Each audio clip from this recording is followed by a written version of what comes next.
One of the things that kind of stems out this whole conversation for me, kind of weaving some of these strands together, and one of the things that I'm still, I think we're going to see a shift, and I still don't see quite where it's going to go. And I know this is a bit of an area of specialization for yourself as well. Is around the pricing. When we start bringing in, we've talked about the shift towards the shift in focus from frontline operational field service engineers towards back office driven, software driven, technology driven approaches to service and resolution. We've talked about how that digital transformation is accelerated as well, and the impact we're seeing on the adoption of remote service, etc. As I kind of mentioned a little bit earlier, one of the things that I've been trying to push as my opinion and the way I think that things will fall, and one of the mistakes I'm trying to advise service organisations to avoid is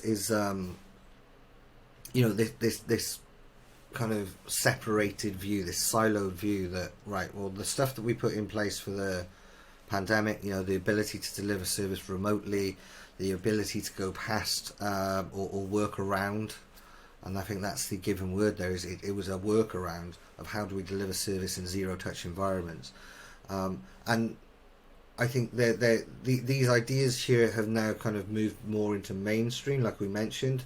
There is an acceptance across customers that service doesn't have to be done in the same way as it always has. Now I see almost a very, very kind of a polarized view of like there's the new and there's the old, and I see some companies rushing to get rid of what was the old, and I think that's a mistake. I think there is an inherent value in the service engineer being on site, especially when we start to look at the trusted advisor piece, the subject matter expert stuff that I've referred to. Equally, there is a huge value in the speed to resolution that some of the solutions that we've seen emerge can bring. I think one of the pieces a lot of companies are going to have challenging is how do they align this, and again this is where servitization I think comes into the mix, is how do they align these two slightly disparate approaches to service delivery, these two separate mechanisms of remote and on-site, into a holistic whole, into a service portfolio that kind of meets both, and then how do they start factoring in where the revenue streams come from? Will there be pushback because the engineer hasn't had to fly to a location? They don't have to spend their time physically on site. It can be done remotely. Well, of course, the overheads of that come down. So is it justified for the customer to push back and say, well, if your overheads are significantly reduced, so should my cost lines? Or should the service company be able to say, well, no, because we're fixing your problem exactly the same. The problem was your asset was not operational. It's now resolved, and we've done it quicker. We should charge a premium. There's a load of different conversations here around pricing and revenue that I think need unraveling. I suppose the question I'd put to yourself, Christian, given your area of expertise and given your knowledge around value-based pricing and all these areas, where do we start that conversation where we're looking at how we build out service revenue for the new normal, a phrase I use reluctantly because I think it's overused, but the next phase of evolution for field service? How do we start that where we say, right, we're almost starting from a completely fresh point here? We've got an opportunity to really devise a very, very holistic, like I say. No, unfortunately, I don't. How do we price it? Let's start thinking about that, because it's going to be different for every company. So I'm not suggesting that you'll have like a magic bullet answer, but I think but I think you can certainly advise what are the questions that service leaders should be asking themselves, and that's what I want to get to. I'm sorry, that was a very rambly way of getting that question out. Yep. But there was so much in there I wanted to. But certainly, this is something I've been thinking about a lot as well. What does this? What are the effects on the willingness to pay? You may notice I've got my pen making notes. You can solve this almost instantly, remotely. Clearly, in one, you could argue, well, the customer value might actually be higher because you're able to solve it faster, perhaps. Maybe not necessarily as good always. At the same time, clearly customers would say, well, you don't need to fly in, I don't have to pay for the ticket, for the travel, etc. So clearly there's an argument of paying less, and I think this will differ also between industries, what the characteristics look like. Ultimately, as always, we will also have the power dependency aspects here. What if you're a big customer and a small vendor?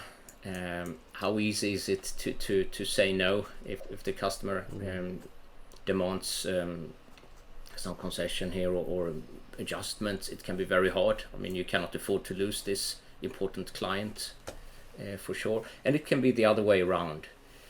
At the same time, companies are investing a lot in this. It also drives a lot of costs. Perhaps the technician the technicians are not made redundant. They just have different roles. So they might still be involved, not as much, but to a certain extent when helping this customer. But as you mentioned before, taking more of an advisory role perhaps, and only flying in when some more important issues have to be dealt with. But it's a really difficult one, and I think that yes will be very interesting in this respect to see what models will evolve, remote technologies, and how do we, on the other hand, the frontline employees, and how do we mix these? How do we find the optimal mix for our service portfolios, and how do we, on the other hand, the frontline employees, and how do we mix these? How do we find the optimal mix for our service portfolio? And this, we have pricing, that's for sure one thing, but especially when talking about more complex contracts, there are also other things than just the price.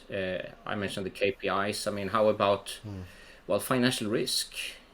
Can we reduce the risk?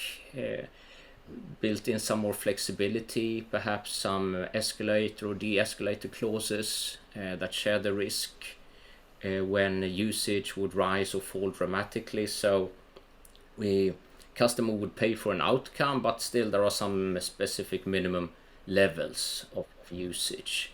And already before the crisis, some companies already had that, of course, that when we talk about outcome-based agreement, it's not purely outcome.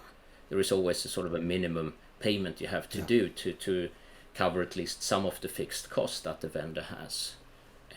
So maybe working with third-party syndication of loans, there are different options available here. But clearly, really understanding the value of these new modes of interaction, it does bring a lot of new value potential, but in some cases, well, it actually also creates a lot of these challenges. That what if we no longer interact the way we did before? What are then the longer term implications? Maybe we can solve this particular problem of the customer.